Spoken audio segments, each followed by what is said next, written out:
은혜 받으실 하나님의 말씀 역대상 4장 9절 10절 말씀입니다.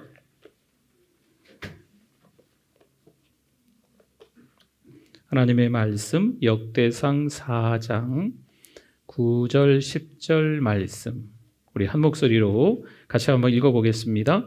야베스는 그의 형제보다 귀중한 자라.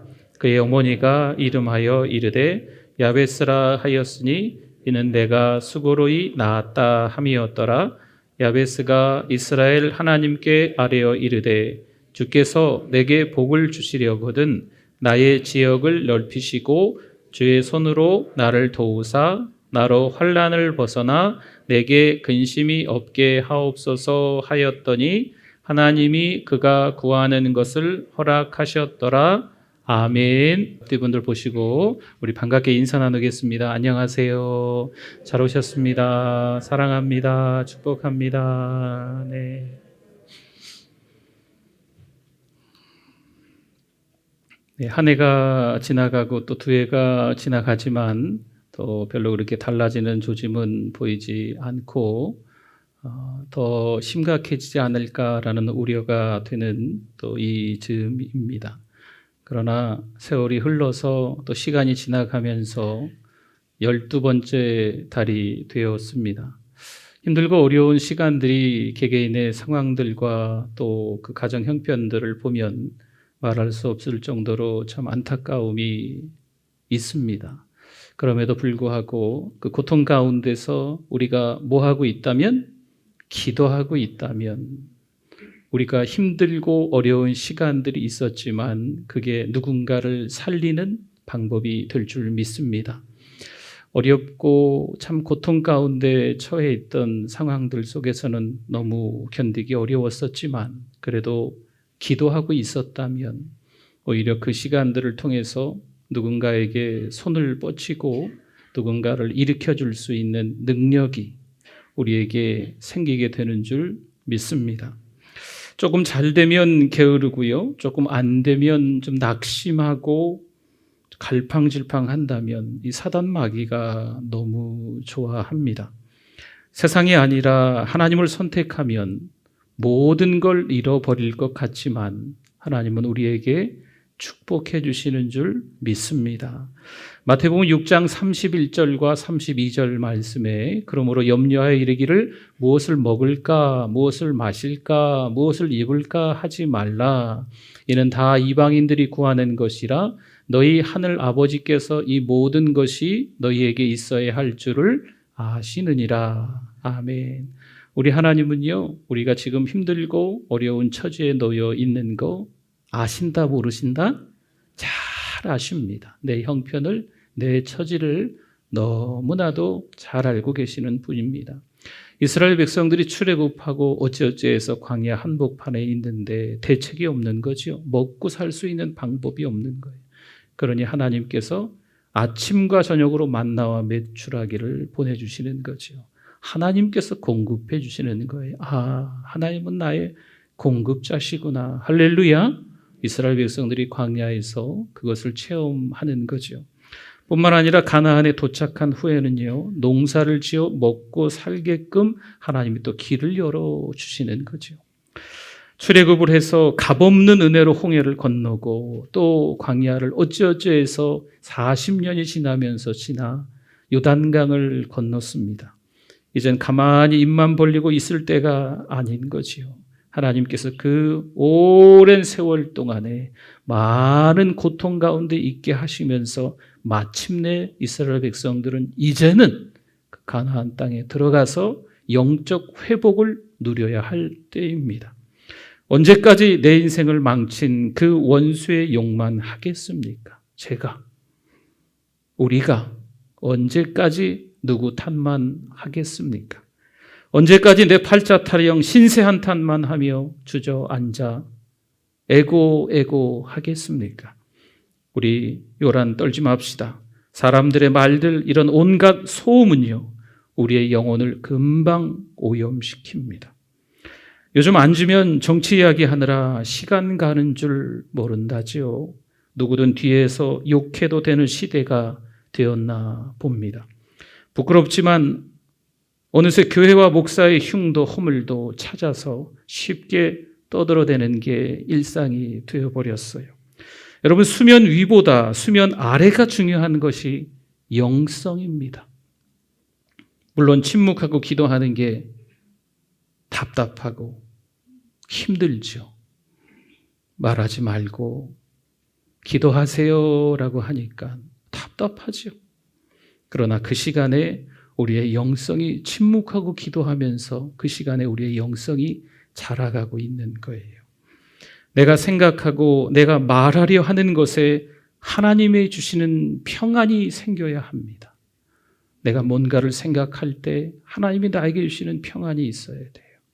내가 뭔가를 말하려 할 때 하나님이 주시는 평안이 있어야 돼요. 나쁜 생각은 하나님이 주시는 평안이 없겠죠. 하지 말아야 될 말들을 떠들어대는 것은 하나님이 주시는 평안이 당연히 없지 않겠어요? 오늘 본문 역대상 4장 9절과 10절을 한 번 더 우리 같이 한번 읽어봅니다. 야베스는 그의 형제보다 귀중한 자라. 그의 어머니가 이름하여 이르되 야베스라 하였으니 이는 내가 수고로이 낳았다 함이었더라. 야베스가 이스라엘 하나님께 아뢰어 이르되 주께서 내게 복을 주시려거든 나의 지역을 넓히시고 주의 손으로 나를 도우사 나로 환난을 벗어나 내게 근심이 없게 하옵소서 하였더니 하나님이 그가 구하는 것을 허락하셨더라. 아멘. 오늘 이 9절의 시작에 보면요, 이렇게 시작했지요. 야베스는 그의 형제보다 어떤 자라? 귀중한 자라 말씀을 합니다. 야베스가 그 가족들 가운데, 형제들 가운데 귀중한 자다, 세력이 있다, 힘이 있다, 정말 존귀한 자다, 이런 의미를 담고 있는 겁니다. 야베스가 처음부터 그랬을까요? 그렇지 않습니다. 야베스 이름의 뜻은 고통이라는 뜻이에요. 난산 가운데 태어났고 태어날 때 아버지가 없었습니다. 그리고 야베스의 삶은 옹색한 삶이었어요. 살았던 곳도 아마 정말 비좁은 지역에서 살았던 것 같습니다. 예전에 우리 어른들이 살았던 어린 시절처럼, 양푼이에다가 밥 하나 넣고 숟가락 한 7, 8명, 9명, 10명이 다 손을 대면서 밥을 드셨던 것처럼 그렇게 어렵고 힘든 삶을 이 야베스가 살아가면서 또한 이 마음에 상처가 생겼던 것 같아요. 나는 태어날 때부터 아버지가 없었구나. 수고로이 나를 낳았으니 내가 참 힘든 인생을 살아가는구나. 참이 어렵고 힘든 그런 나날들을 성장해서도 그대로 보내는 것 같습니다.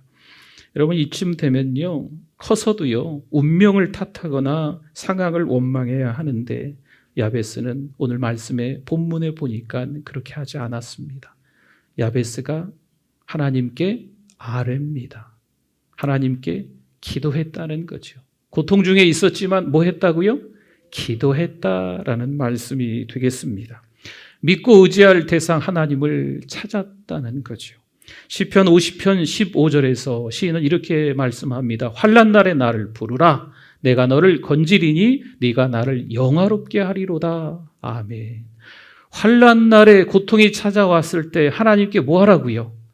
하나님을 찾으라고요. 기도하라는 얘기죠. 시인도 야베스도 절박한 심정을 가지고서 하나님 앞에 기도했다라는 겁니다. 여러분, 힘들고 고되고 어두워도요, 하나님은 내 길을 아십니다. 내 처지를 잘 알고 계시는 줄 믿습니다.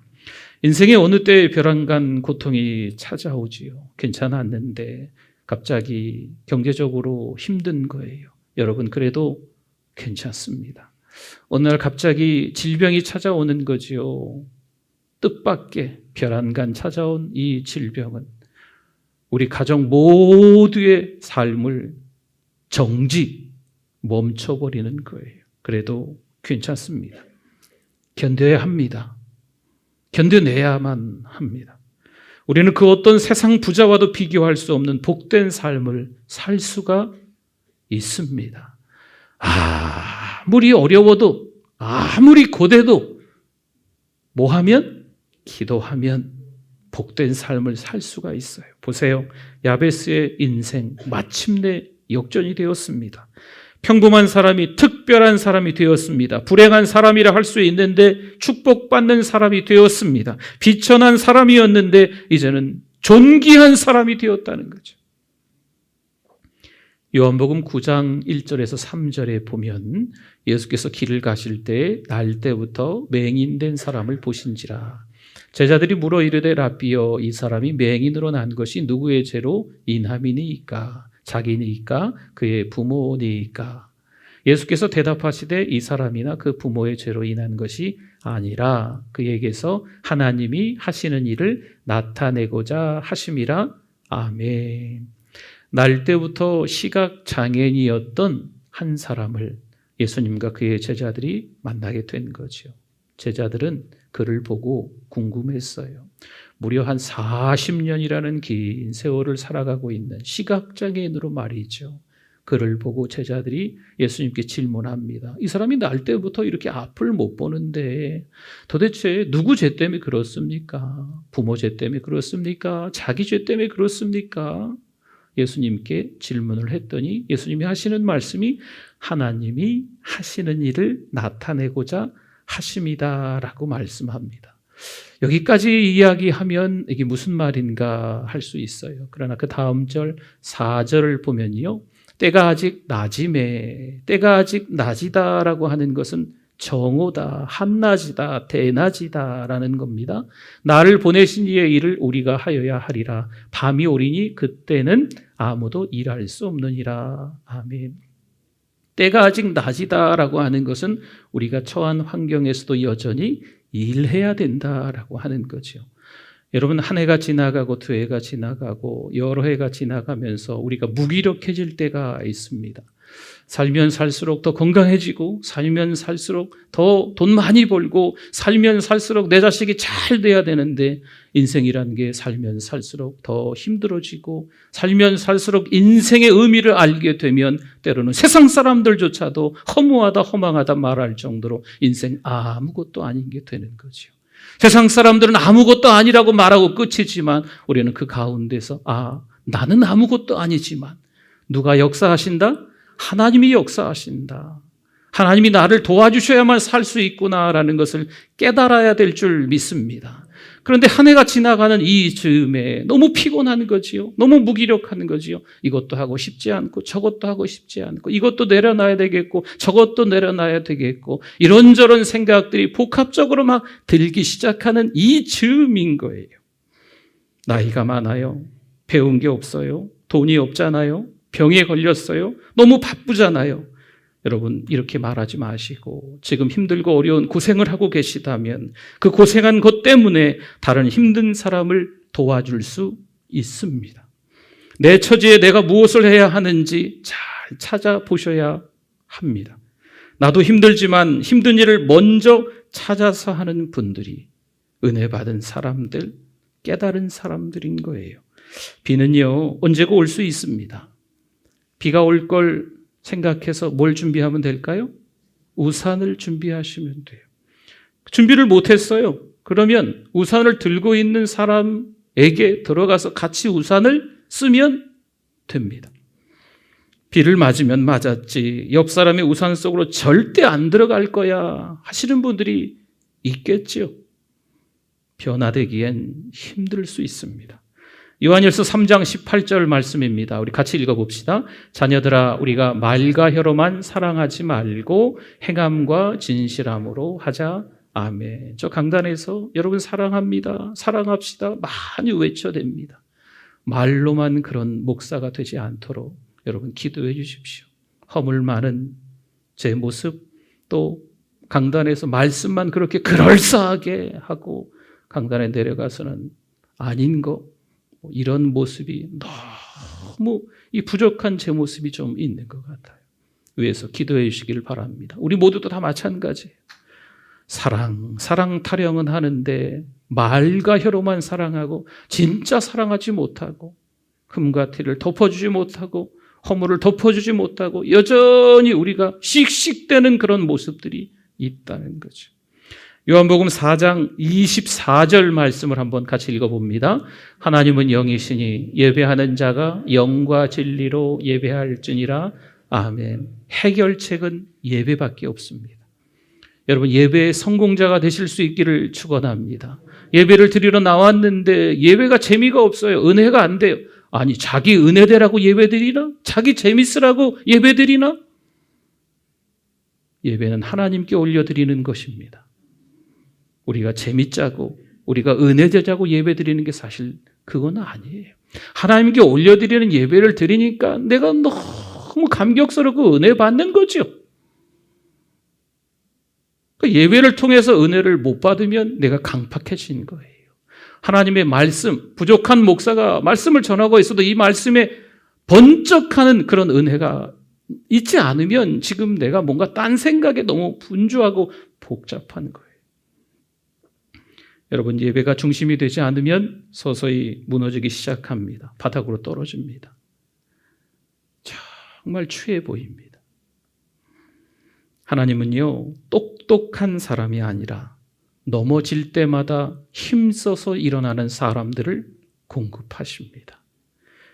베드로후서 1장 5절에서 7절이 그래서 우리가 위로가 되는 말씀이에요. 그러므로 너희가 더욱 힘써 너희 믿음의 덕을, 덕의 지식을, 지식의 절제를, 절제의 인내를, 인내의 경건을, 경건의 형제 우애를, 형제 우애에 뭘 더하라? 사랑을 더하라. 할렐루야. 힘들지만, 쓰러졌지만 그럼에도 불구하고 힘써서 일어날 수 있는 거예요. 뭐가 있고 없고가 아니라 있는 것을 누리는 태도가 우리 삶의 질을 결정한다는 거죠. 우리에게 찾아오는 고통을 피하려고만 하지 마시고 여러분, 이겨내실 수 있기를 바랍니다. 당장 상황을 모면하려면 하나님의 말씀을 떠나게 돼요. 내가 아직도 힘이 남아 있는 거지. 자기 의로 살아가게 돼요.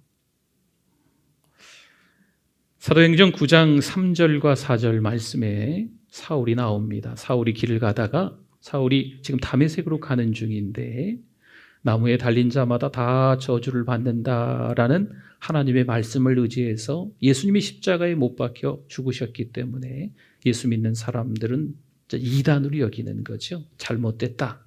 그래서 다메섹에 그 예수 믿는 사람들을 잡아오게 가두고 죽이려고 가는 거예요. 가다가 다메섹에 가까이 이르더니 호련히 하늘로부터 빛이 그를 둘러 비추는지라. 땅에 엎드러져 들으매 소리가 있어 이르되 사울아 사울아 내가 어찌하여 나를 박해하느냐 하시거늘. 지금 사울이요, 자기 열심으로 다메섹으로 가고 있습니다. 그런데 엎드러졌어요. 누가 엎드러지게 하셨을까요? 하나님이 엎드러지게 하셨어요. 그래서 바울이 되었습니다. 하나님이 예수 그리스도의 종으로 사도로 세우셨습니다. 그의 전도로 수많은 교회가 세워졌고 2000년 동안 수많은 사람들이 복음을 듣게 되었습니다. 왜 고난이 축복이라고 말할까요? 죄에 매여 종노릇하는 우리 인생인데 자기 열심으로 살고 있는 거지요. 죄인인데 죄에 매여 살고 있는데 자기 열심으로 살고 있는 거예요. 그때 고통을 통해서 하나님께서 스탑! 안 된다. 더 이상 그렇게 살면 안 된다 하시면서 브레이크를 잡게 만드시는 거죠. 그러니 그 고통이 축복이에요. 자기의 의, 자기 열심 누구 이야기할까요? 바리새인들 이야기일까요? 제 이야기입니다. 우리들 이야기인 거예요. 날마다 하나님의 말씀을 묵상하지 않으면요, 종교적 열심으로 가게 되어 있습니다. 누구나 마찬가지예요. 하나님의 말씀을 묵상하지 않으면 열심이긴 열심인데 이건 방향이 틀린 열심인 거죠. 하나님의 말씀을 모르고 드리는 기도라면 마치 새벽에 정화수 떠놓고 비나이다 비나이다 하는 것과 같은 거예요. 성경은 그래서 지도입니다. 하나님의 뜻대로 사는 방법이 이 성경책에 아주 잘 나와 있습니다. 여러분, 요즘은 내비게이션이라는 게 있잖아요. 그래서 성경은 내비게이션이다라고도 할 수 있을 것 같습니다.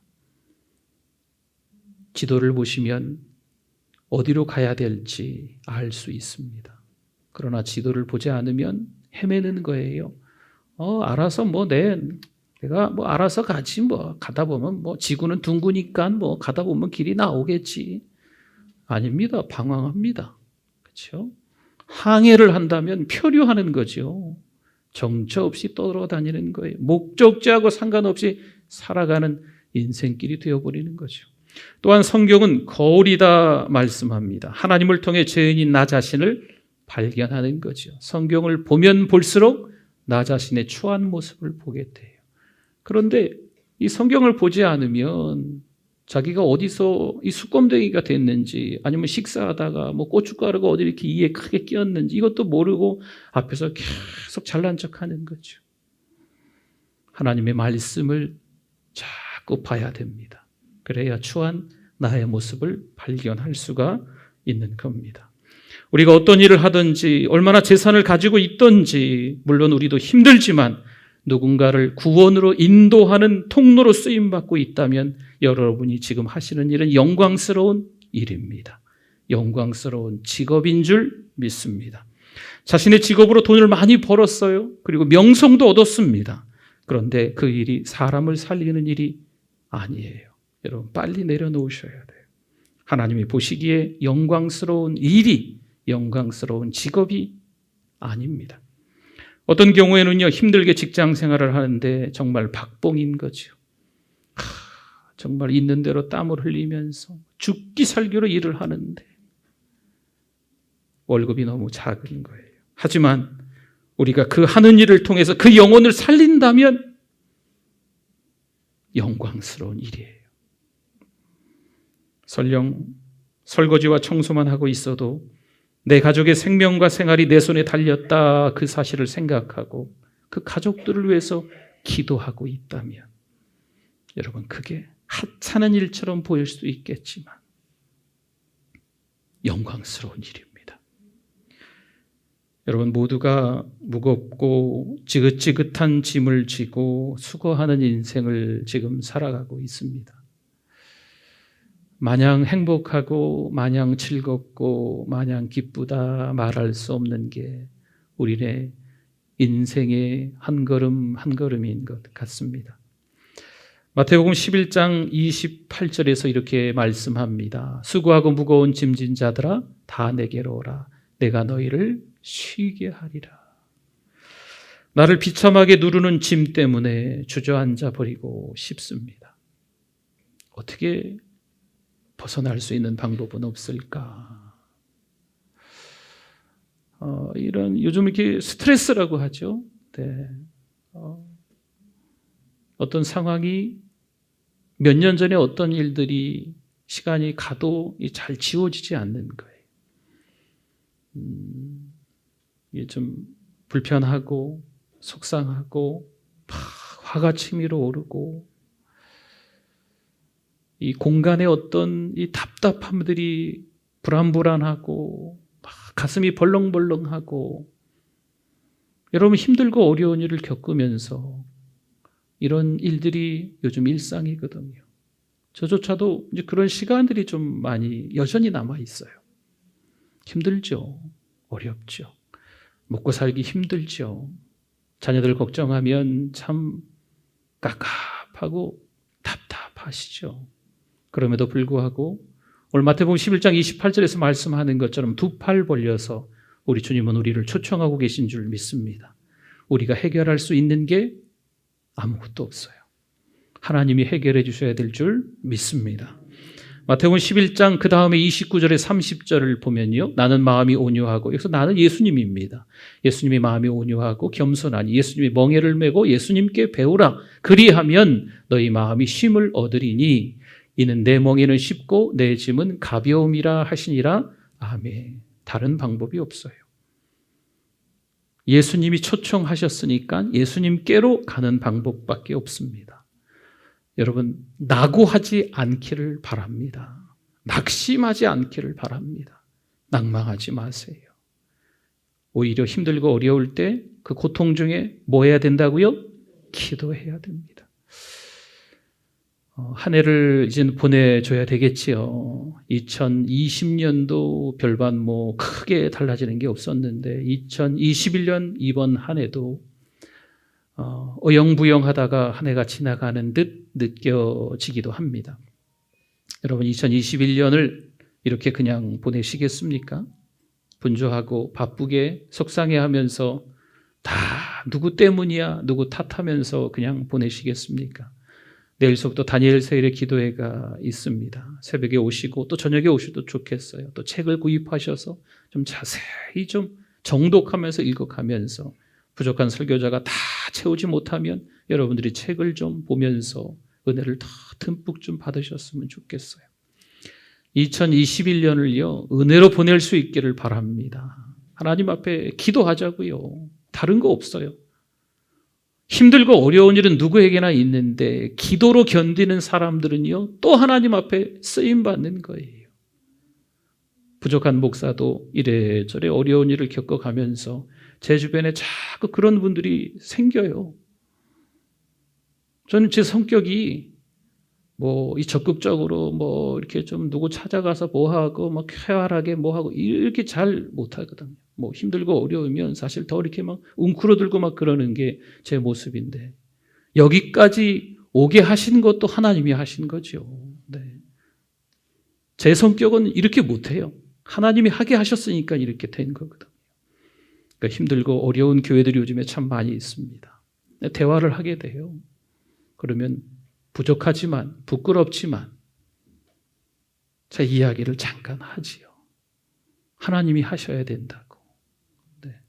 고통 중에 있었을 때 기도했던 우리들이기 때문에 오히려 힘들고 어려운 분들에게 도움이 될 수 있다는 거죠.